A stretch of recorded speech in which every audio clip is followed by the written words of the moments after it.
Baik, hari ini kita akan praktek menginstal VirtualBox dan menginstal Ubuntu di atas VirtualBox ya. Pertama-tama kita buka dulu browser kita. Kemudian kita langsung saja ketikkan VirtualBox.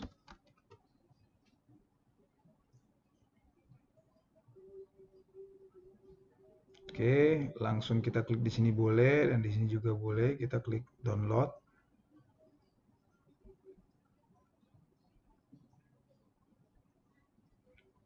Lalu kita download untuk platform Windows ya. Kita download untuk platform Windows. Kita pilih save. Mudah-mudahan cepat koneksinya. Ini tentunya bergantung pada koneksi internet kita masing-masing.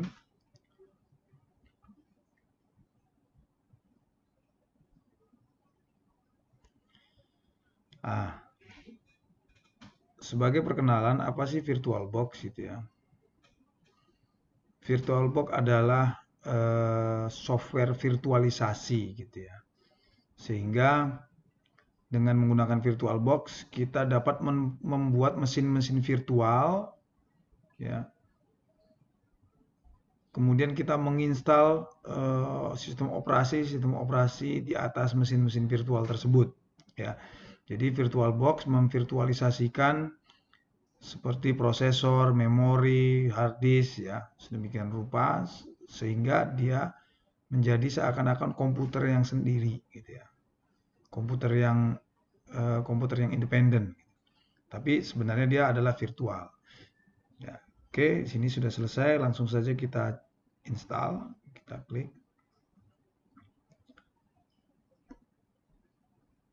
Kita klik next, kemudian kita lihat dulu. Ya. Sepertinya semua langsung saja next. Kemudian kita cek opsinya ya. Ini sebaiknya sih selalu kita baca apa saja yang ditampilkan agar kita tahu. Yang pertama, create start menu, kita checklist, create shortcut on the desktop, kita checklist, shortcut in the quick launch bar, nanti di sini ya, kita checklist dan kemudian register file association, checklist.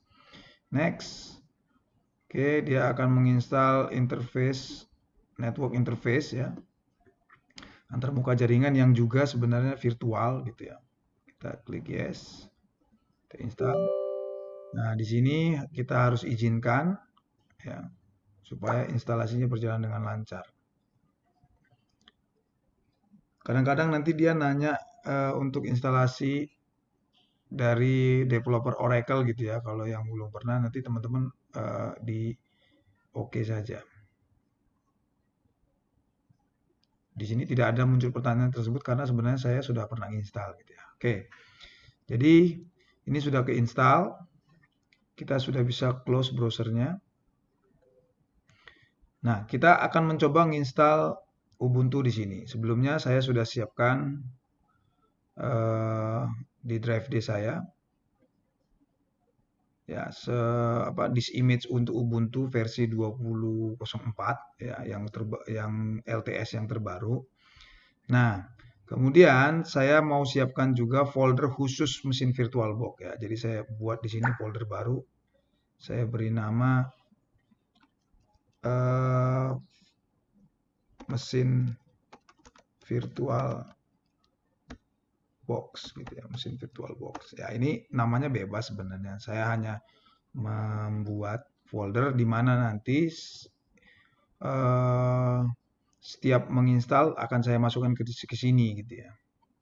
Karena dia sebenarnya otomatis menginstalnya di C, di user. Nah, dia seharusnya menginstalnya itu di sini di VirtualBox. Nah, ini ada VirtualBox. Ya, biasanya ada lah di sini. Ah, ini dia ada VirtualBox. Jadi dia aslinya sih install di sini ya. Tapi kita nggak masalah, kita siapkan saja di drive D. Oke.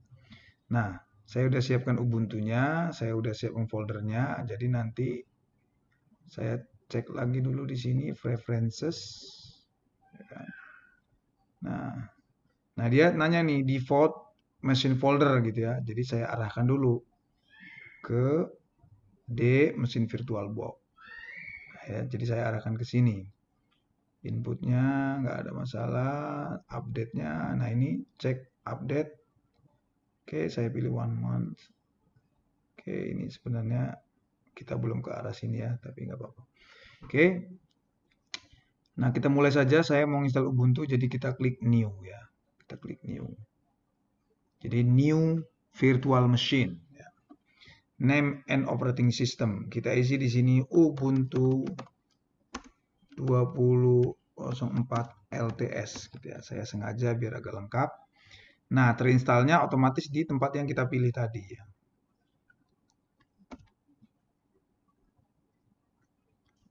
Kita pilih tadi di sini ya. Oke. Nah, type-nya Linux. Lalu pilih versi Linux-nya, dia sih sudah otomatis membaca dia Ubuntu 64 bit. Jadi teman-teman pastikan ini juga 64 bit. Tapi kalau nggak salah Ubuntu itu yang versi 20.04 sudah nggak ada lagi yang 32 bit ya. Jadi kita tinggal next. Nah, kemudian kita ketemu dengan konfigurasi RAM. Nah, di sini sebenarnya ini tergantung dengan RAM kita ya. Di sini RAM saya disebutkan ada 12 GB ya. Maka dia di idealnya di 1024 MB atau 1 GB ya. Kita pilih aja 1 GB. Kemudian kita next. Lalu kita buat hard disk virtual. Nah, rekomendasinya adalah 10 GB. Di sini kita nggak pilih yang atas, nggak menambahkan, juga nggak menggunakan yang ada, tapi kita langsung saja membuat karena kita belum pernah punya hard disk virtual gitu ya. Atau khusus untuk pertama kali install ini kita memang mau bikin hard disk virtual ya. Opsi-opsi ini sebenarnya bermanfaat yang atas dan yang bawah kalau kita sudah punya sebelumnya. Next, kita klik create. Nah, tipenya ya tentu saja kita pakai yang VirtualBox Disk Image ya. Ini dan ini nggak masalah sebenarnya. Karena ini format yang universal mungkin ya. Jadi, tapi kalau yang atas ini khusus untuk VirtualBox. Next. Nah, ini ada pilihan storage-nya ya. Apakah dia mau dinamis, teralokasi secara dinamis gitu ya. Ataukah dia teralokasi secara fix ya. Misalnya tadi kan kita direkomendasikan 10 GB. Apakah 10 GB ini mau dinamis bertambah sampai maksimum 10 GB atau mau langsung dibuatin hard disk virtualnya berupa file itu langsung ukuran 10 GB gitu ya. Rekomendasinya di sini sih dinamis saja karena akan bertambah sesuai dengan kebutuhan. Idealnya di sini. Di sini nggak masalah. Next. Nah, tadi disarankan itu kan 10 GB. Nah, ada baiknya kalau memang hard disk kita cukup, kita tambahkan saja misalnya menjadi 20 GB ya. Tapi 10 GB juga sudah cukup ya, karena si VirtualBox ini sepertinya sudah membaca atau sudah mengenali gitu ya kebutuhan-kebutuhannya, rekomendasinya ya. Oke, kita buat 20 GB lalu kita create. Nah, di sini sampai di sini sudah siap, sebenarnya sudah siap. Ini kita tinggal jalankan saja. Tapi ada baiknya kita buka dulu konfigurasinya ya. Bisa kita klik kanan kemudian setting atau kita pilih kemudian kita klik setting bisa. Nah, di sini ada beberapa hal yang mau saya ubah. Yang pertama, nah ini bisa diaktifkan. Saya pilih bidirectional. Ini artinya begini. Clipboardnya bisa secara bidirectional berarti dua arah gitu ya. Apakah kita mau clipboard yang ada di Windows bisa diakses di Ubuntu atau dari yang Ubuntu bisa diakses ke Windows. Tapi ini nanti membutuhkan VirtualBox apa namanya, VirtualBox tool nanti ada deh. Drag and drop ini juga kita pilih yang bidirectional ya. Description itu kalau mau diisi silahkan. Disk encryption saya nggak pakai. Nah kemudian di sistem ini tadi RAM-nya 1 GB saya kira cukup. Nah kemudian di sini boot order. Karena kita nanti pakai disk image, maka disk image kita pindah ke atas, floppy-nya kita buang dulu. Nah, hard disk juga bisa sebenarnya. Hard disk bisa kita pindah ke atas ya. Karena boot order ini begini. Kalau boot ordernya hard disk yang pertama, kalau hard disknya kosong berarti kan dia ke boot order selanjutnya yaitu optik ya. Nah, kalau kita nginstal masih kosong, otomatis dia akan ngecek hard disk dulu, baru kemudian optical ya. CD image-nya gitu ya. Nah, tapi kalau nanti sudah keinstal di hard disk, nah langsung sudah ada di hard disk. Jadi ini ada baiknya seperti ini. Andainya kita buat di atas begini, nggak masalah. Hanya saja kalau nanti sudah keinstal, ngapain dia ngecek-ngecek lagi dari CD gitu ya. Nggak perlu. Oke. Prosesor. Nah, di sini cukup penting. Ya, prosesor ini bisa sampai 4 core gitu ya. 4 core atau 4 prosesor. Nah, kita tadi basicnya kan 1. Jadi kita pilih saja 2. 3 juga nggak masalah. Selama hijau ini sebenarnya nggak masalah. Kalau merah mungkin kurang optimal gitu ya. Ya 2 atau 3 atau 4 nggak apa-apa. Kemudian akselerasinya nggak ada. Nah, displaynya kita maksimumkan saja di 128 ya. Oke. Nah, ini network. Untuk pertama kali install ada baiknya ya. Saya pribadi tidak saya enable dulu. Sebab saya nggak pengen dia nanti installernya itu ngupdate gitu ya, ngupdate dari internet. Ya, bisa juga dari sini dimatiin atau dari jaringan kita aja langsung dimatiin di sini. Tapi kalau kita nanti misalnya sambil nginstal sambil browsing kan kita nggak bisa internetan. Jadi yang di sini saja yang dibuang dulu. Tapi sekali lagi ini nggak masalah.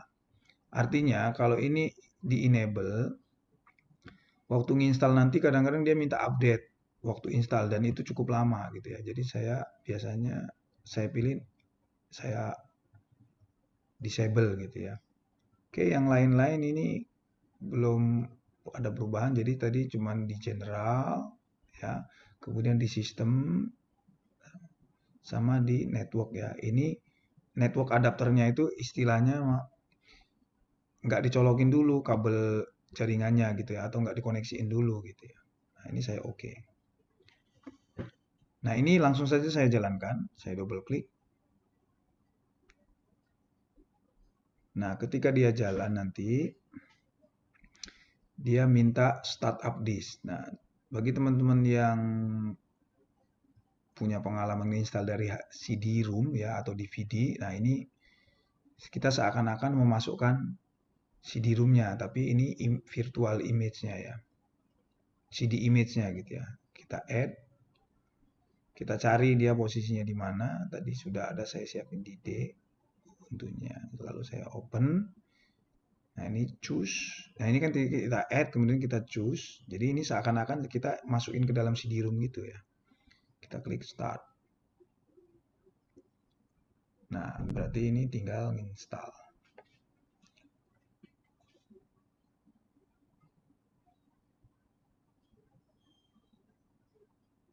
Nah ini ngecek CD, kalau misalnya kita yakin ini bisa kita cancel dengan Ctrl C ya. Kalaupun tidak nggak masalah karena dia biasanya kan berhasil ya. Tadi saya sudah pencet Ctrl C dia. Saya skip.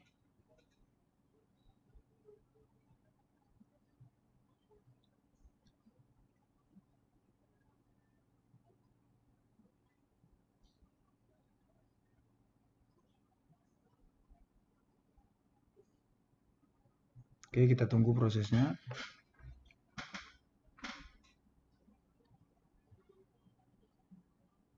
Ini cukup bergantung pada spesifikasi komputer kita. Tapi VirtualBox ini sudah bisa berjalan di prosesor dual core dengan RAM minimal 4 GB ya. Udah ideal gitu. Nah, Ubuntu punya dua pilihan. Apakah kita mau ngetes ya, mau ngetes tanpa nginstal, apakah atau kita mau nginstal gitu ya. Ini kapan-kapan kita coba yang ngetes tanpa install ya. Yang sekarang kita install saja. Ini istilahnya live CD ya, live CD. Ini kalau ini kita install ke hard disk karena tadi udah kita siapin, kita klik yang ini saja. Oke, pertama adalah pilihan keyboard layout. Kita itu pakai US ya, kita English. Ini udah nggak ada perubahan, kita continue. Nah, ini pilihannya apakah normal, sudah ada web browser, utilities, office, games, dan lain-lain, atau pilihannya minimal ya. Saat ini saya pilih minimal saja, hanya ada browser dan beberapa software basic utilities ya. Saya pilih minimal ini biar cepat saja. Nah, ini bisa di checklist, install third party for graphic and Wi-Fi hardware and ini sebenarnya eh, boleh di checklist, boleh tidak. Tapi kalau di checklist saya butuh media formatnya ya. Kalau ini di komputer biasa ini perlu nih grafik softwarenya ya dan Wi-Fi hardwarenya. Jadi ini ada beberapa software yang proprietary gitu ya, bukan open source. Oke. Nah, ini download update while installing Ubuntu ini mati. Kenapa? Karena tadi networknya saya disable. Ya, checklistnya itu saya buang, saya unchecklist. Ini kalau misalnya ini aktif, dia kadang-kadang walaupun nggak kita checklist, dia akan melakukan pengupdatean, ya, mengecek installer-installer terbaru. Oke, langsung saja kita klik continue.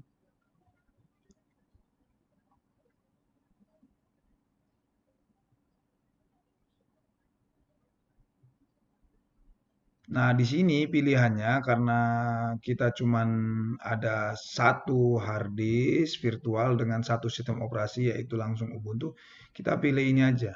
Erase disk and install Ubuntu ya. Oke.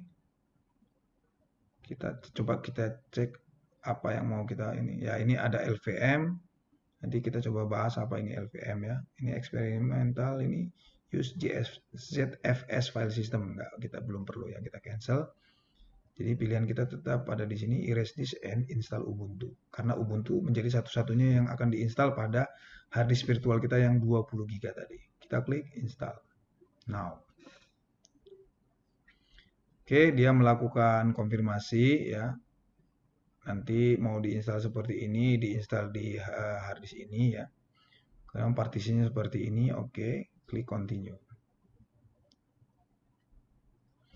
Kemudian kita pilih wilayah kita ya untuk waktu ya. Kita klik continue.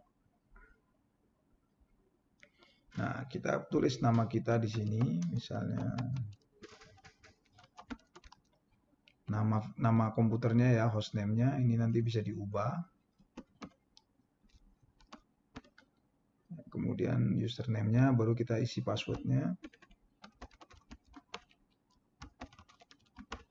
Nah, ini apakah mau login otomatis, mau pakai login otomatis atau minta password waktu login gitu untuk pertama kali komputer kita itu biasanya. Kalau misalnya dijamin komputer kita adalah komputer kita sendiri, ya teman-teman bisa pakai login otomatis ini supaya mudah dan sederhana gitu ya.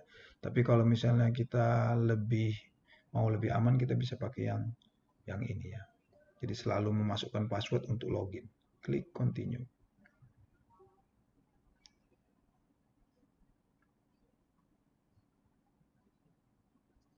Nah, ini mudah-mudahan bisa cepat. Kenapa? Karena kita pakai yang tidak terkoneksi ke internet.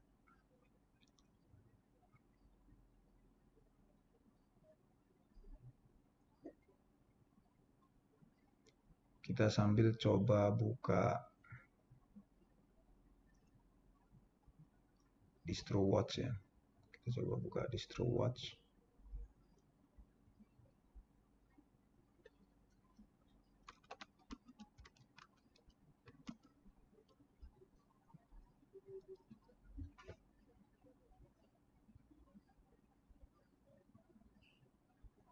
Saat ini Ubuntu itu sudah ada, oke kita juga buka Ubuntu. Saat ini sebenarnya Ubuntu sudah ada versi terbaru yaitu 20.10 ya. Versi 20.10. Nah, ini ya, ini versi yang kita pakai yang LTS long term support ya. Jadi dia disupport dan didukung sampai 3 tahun dan security-nya kalau nggak salah sampai 5 tahun. Teman-teman bisa cek untuk detailnya dan ini versi yang rilis 6 bulanan ya, 20.10. Sedangkan ini adalah versi yang rilis tiap 2 tahun. LTS terakhir adalah 18.04. Sebelumnya lagi 16.04, begitu seterusnya. Nah, untuk yang mau pakai yang terbaru, teknologi terbaru, teman-teman bisa download yang 20.10 ya. Kita cancel. Oke, kita lihat Ubuntu.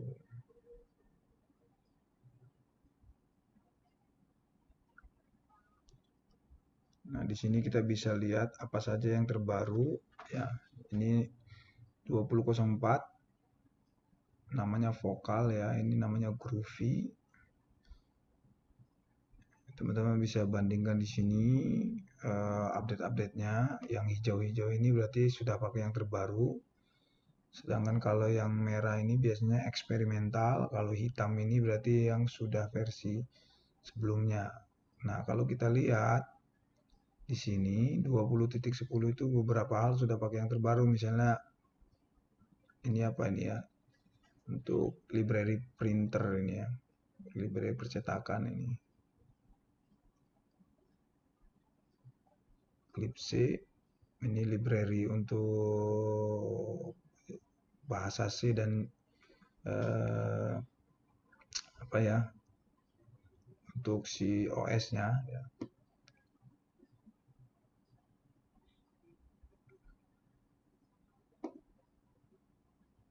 Oke, ini mudah-mudahan sebentar lagi.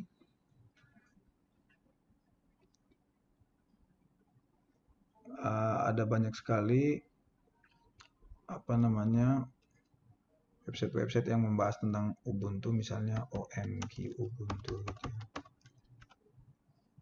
Ini ada. Nah, ini website-website yang membahas tentang Ubuntu, jadi teman-teman tidak akan tersesat ya untuk pakai Ubuntu. Baik yang berbahasa Indonesia juga ada sih biasanya. Tutor ya Ubuntu bahasa. Nah, di sini ada nih di belajar Linux.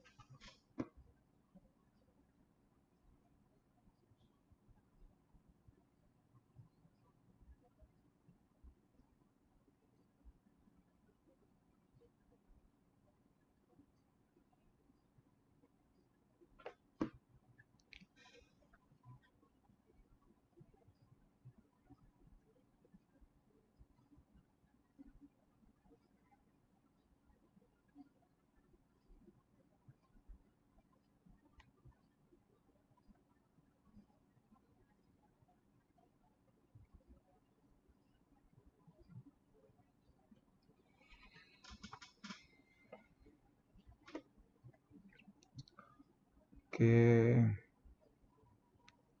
Ini juga ada Kali Linux. Ya, Kali Linux itu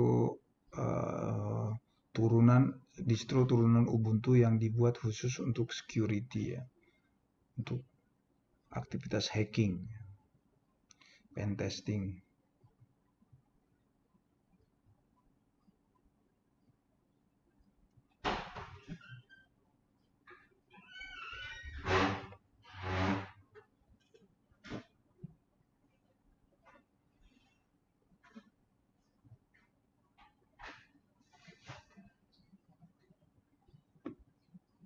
Untuk versi YouTube-nya teman-teman bisa lihat dan tonton sana tutorial Ubuntu Indonesia gitu ya. Nah, teman-teman bisa banyak nih ya, teman-teman bisa akses ya untuk belajar ya.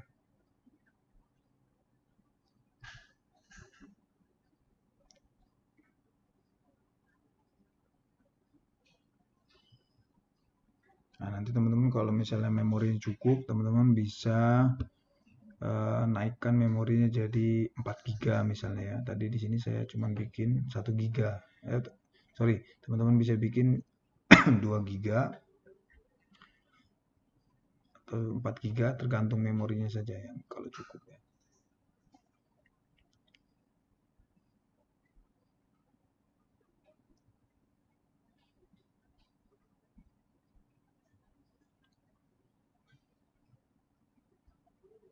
Oke, ini kita minimize lagi.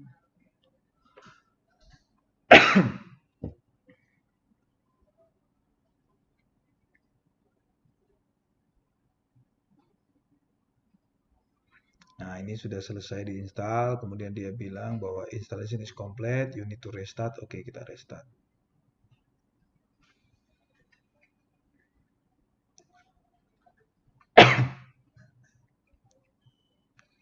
Nah, setelah install ini kan dia minta untuk dicabut ya CD-ROM-nya.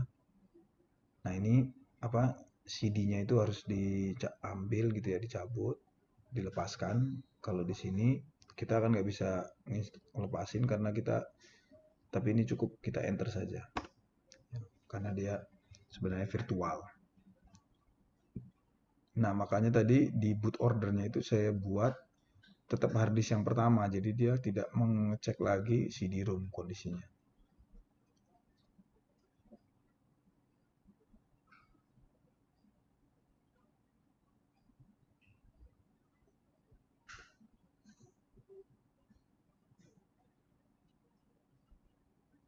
Oke, kemudian di sini kita masuk sesuai password kita ya.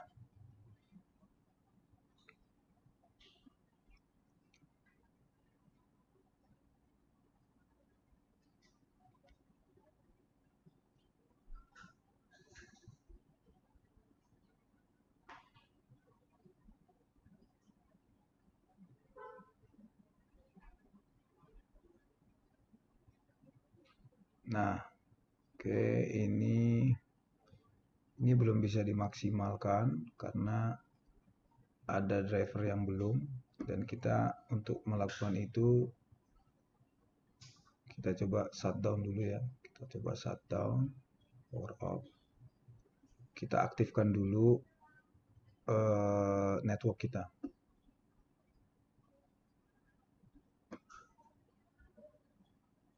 Nah, di sini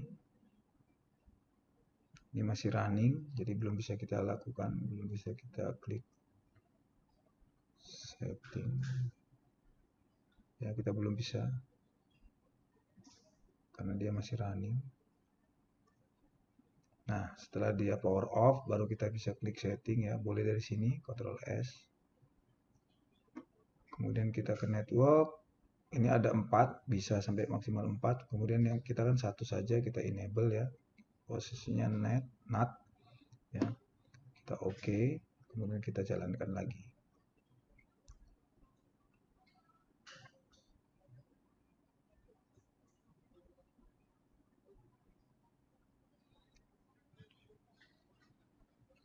Nah, saat ini nanti kita mau nginstal yang namanya Guest Edition CD Image ya. Jadi ini seperti drivernya lah gitu ya.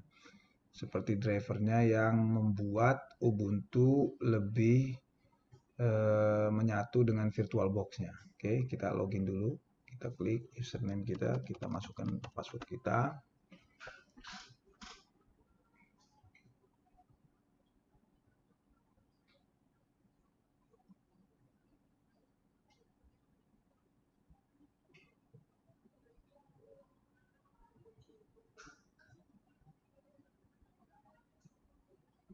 Nah, sampai di sini ini Ubuntu kita ya.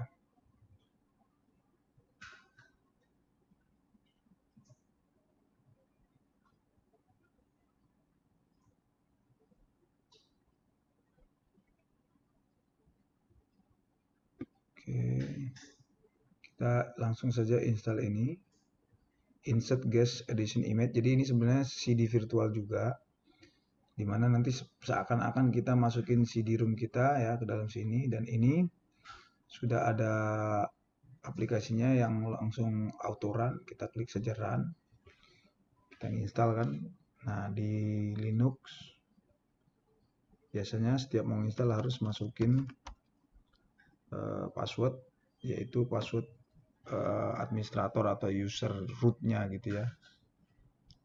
Jadi ini relatif lebih aman dibandingkan Windows misalnya, dimana kalau install kadang-kadang kita bisa install saja walaupun perbedaan, jadi kurang gitu ya, kurang verifikasinya kurang. Artinya di Linux ini hanya admin ya yang bisa menginstal. Dalam hal ini hanya root. Nah, setiap user bisa punya kemampuan akun root gitu ya.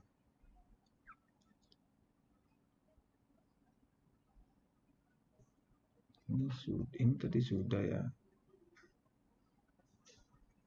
Nah, ini sudah. Nah, kalau sudah kita coba kita restart. Nah, nanti ini bisa full screen gitu ya.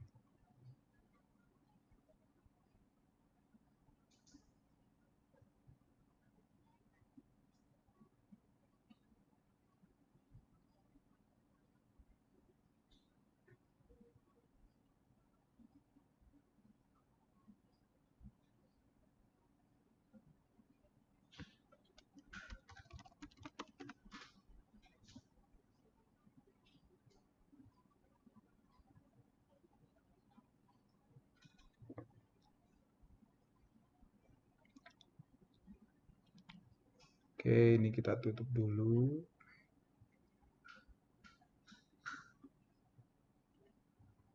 Nah, ini ya buktinya bahwa dia sudah, setelah image edition, case editionnya kita install, maka dia sudah bisa full. Bahkan kita bisa full screen mode seperti ini. Ya, jangan lupa ini kontrol yang sebelah kanan dan tombol F ya. Hostnya adalah right control gitu ya. Tombol kontrol yang sebelah kanan kita switch. Nah, kalau kita mau kembali supaya enggak ini, kita bisa kontrol sama F ya, atau sebenarnya bisa dari apa namanya yang di bawah ini ya, bisa sama aja ya. Oke, cukup sekian dulu untuk instalasinya. Kita akan lanjut bahas tentang Ubuntu dan lain-lainnya di sesi mendatang. Kita shutdown.